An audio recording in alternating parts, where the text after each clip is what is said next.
할렐루야, 오늘은 사사기 1장의 말씀을 함께 보도록 하겠습니다. 오늘부터 사사기 말씀을 봅니다. 앞선 여호수아서에서는 이스라엘 백성이 가나안 땅을 어떻게 정복하고 분배했는지를 보았습니다. 사사기는 가나안 정복 전쟁 후의 이야기입니다. 이스라엘 백성이 가나안 땅에서 어떻게 정착하는가를 보여줍니다. 이 시대를 사사 시대라고 부릅니다. 사사 시대는 어떤 시대였습니까? 사사 시대의 모습을 단적으로 보여주는 구절이 있습니다. 사사기의 마지막 장, 마지막 절 21장 25절에 보면 이렇게 말씀하고 있습니다. 그때 이스라엘의 왕이 없으므로 사람이 각기 자기의 소견에 옳은 대로 행하였더라. 사사 시대는 왕이 없었습니다. 사사기의 이름과 같이 사사라는 지도자가 다스리는 시대였습니다. 사사기는 이스라엘의 군사 정치 지도자였습니다. 하지만 사사는 왕과는 다릅니다. 왕과 같이 강력한 권력을 가지고 있지도 않았고요. 세습이 되지도 않았습니다. 활동 범위도 지역적이었습니다. 그렇다고 이 사사 시대에 이스라엘에 정말 왕이 없었습니까? 물론 인간왕은 없었습니다. 하지만 또 다른 왕은 있었습니다. 이스라엘의 왕은 하나님이셨습니다. 인간이 왕이 아니라 하나님이 왕인 시대입니다. 이스라엘은 자신을 압제하는 왕이 아니라 오직 왕이신 하나님만 섬기면 되었습니다. 하지만 그들은요, 당장 눈에 보이지 않는 하나님을 왕으로 섬기는 것을 거부했습니다. 하나님의 법이 아니라 각자가 좋을 대로 행하며 살았습니다. 사사 시대는 이 죄의 악순환이 반복되었던 시기입니다. 왜 이런 일이 벌어졌지요?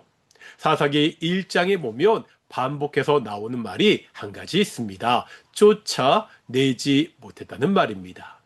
19절에 보면 유다 자손이 골짜기 주민들을 쫓아내지 못했습니다.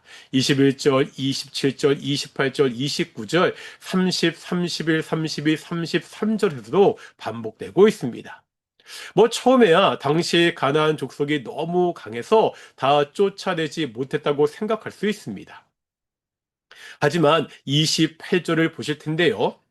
이스라엘이 강성한 후에야 가나안 족속에게 노역을 시켰고 다 쫓아내지 아니하였더라. 여기에 보니까 이스라엘 백성이요, 가나안 족속을 쫓아내지 않고 노역을 시키고 있습니다. 가나안 족속의 노동력을 통해서 경제적인 이득을 얻고 있습니다. 하나님은 가나안 족속을 멸절하라고 하셨습니다. 하지만 당장의 이익 때문에 가나안 족속을 쫓아내지 않았습니다. 이렇게 가나안 족속을 쫓아내지 못한 결과 어떻게 되었죠? 돈 잘 벌고 다들 행복하게 살았습니까? 우린 앞으로 사사기를 보면서 내내 이스라엘 족속이 완성되지 못한 정복 때문에 고생하는 모습을 볼 것입니다. 오늘 본문에서도 볼 수가 있습니다.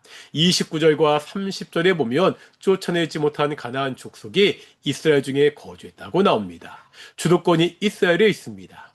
그런데 32절과 33절에 보면 아셀 족속과 납달리 족속은 다릅니다.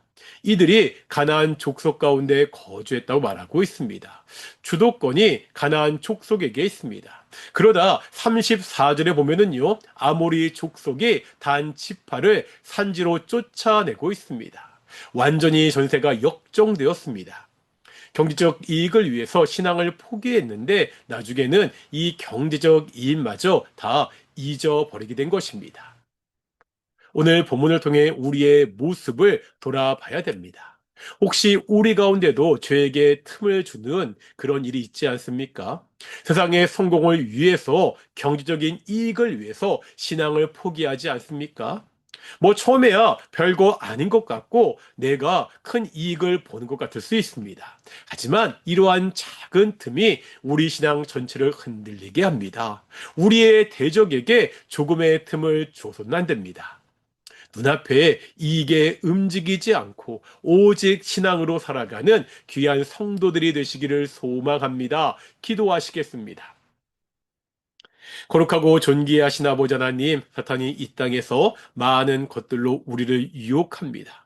그럴 때마다 이 사탄에게 작은 틈도 주지 않고 작은 이익에 따라 움직이는 것이 아니라 신앙에 따라 믿음을 따라 살아가는 귀한 성도들이 될 수 있도록 인도해 주시옵소서. 감사드립니다. 이 모든 말씀 예수님의 이름으로 기도드렸습니다. 아멘. 마치겠습니다. 샬롬.